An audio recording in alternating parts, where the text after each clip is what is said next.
Welcome to Neurodivergent Mom Life Unfiltered and Unstoppable. I'm Corey, and today we're tackling a topic that many neurodivergent families face at this time of the year: holiday sensory overload.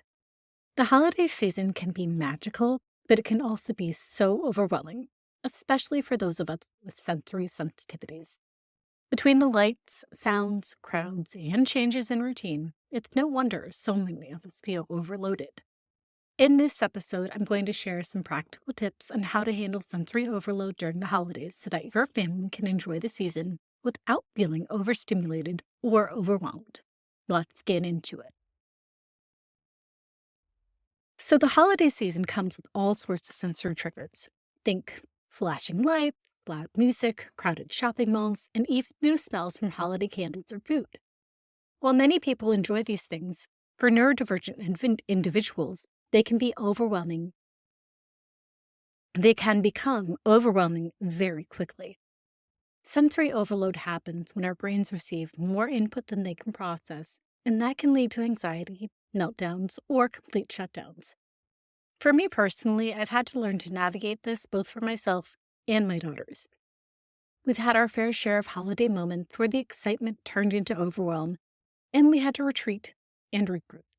But over the years, I've found ways to make the season more manageable, and I'm going to share those with you today. So, one of the best things you can do to prevent sensory overload during the holidays is to create a sensory friendly environment at home. The holidays often come with a lot of external stimulation, so having a calm, predictable space at home can make a huge difference. Here's how you can do that. Tip number one: adjust the lighting and sound. Bright, flashing holiday lights can be overstimulating, so consider using softer lighting or turning them off entirely when your family needs a break. If you love having lights on the tree, opt for soft white or steady lights instead of flashing ones. For sound, keep music at a lower volume and try to limit competing noises in the background, like the TV and holiday music playing at the same time. Tip number two: create quiet spaces. Designate a quiet space in your home where anyone can retreat if things start to feel overwhelming. This could be a separate room with dim lighting and soft textures where your kids can unwind if they need a sensory break. Tip number three: incorporate sensory friendly decorations. You don't have to give up holiday decorations altogether. Just be mindful of textures, colors, and sounds. Choose decorations that are soft or soothing rather than overstimulating. My daughters love decorations they can touch without it feeling overwhelming, so things like soft ornaments or textured stockings.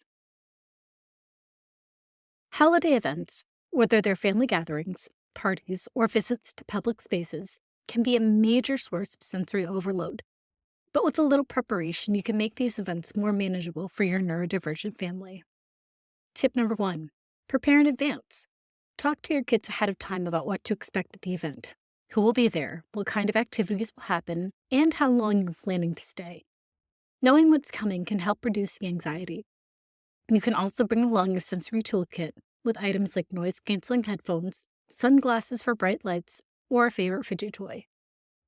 Tip number two: set expectations for breaks. Let your family know it's okay to take breaks. Even if things get too overwhelming, have a plan to step outside, go to a quiet room, or even leave early if needed. I have let my daughters know ahead of time that if they need a break, we'll find a quiet spot or leave if it gets to be too much. Tip number three: limit time at events. If you know that a long event will likely lead to sensory overload, don't feel pressured to stay the entire time. It's okay to set a time limit for your family's sake. You might plan to arrive early when it's quieter and leave before things get too busy. I remember one holiday season a few years ago when we went to a family gathering with a lot of people, some loud music and flashing lights. It wasn't long before my older daughter started showing signs of sensory overload.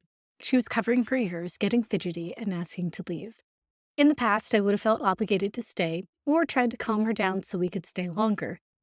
But that year, I had started embracing the idea that our needs mattered too. So we took a break. We went outside a bit, found a quiet corner where she could sit with her headphones and a fidget toy, and after a while, we decided to leave early. And you know what? It was okay. She felt better, I felt better, and we still enjoyed parts of the event that worked for us. The key is giving yourself permission to adjust your plans and prioritize what's best for your family, even if it doesn't look like the traditional holiday experience. So, to wrap things up, handling holiday sensory overload comes down to preparation, creating sensory friendly spaces, and being flexible with your plans.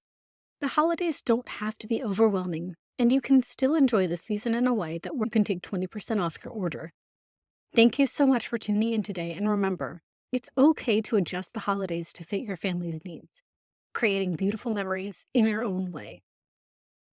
Thanks for joining me on Neurodivergent Mom Life, Unfiltered and Unstoppable.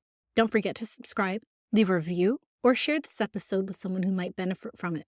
And until next time, remember, you're doing an amazing job, even if it doesn't always feel like it. I'll see you next time.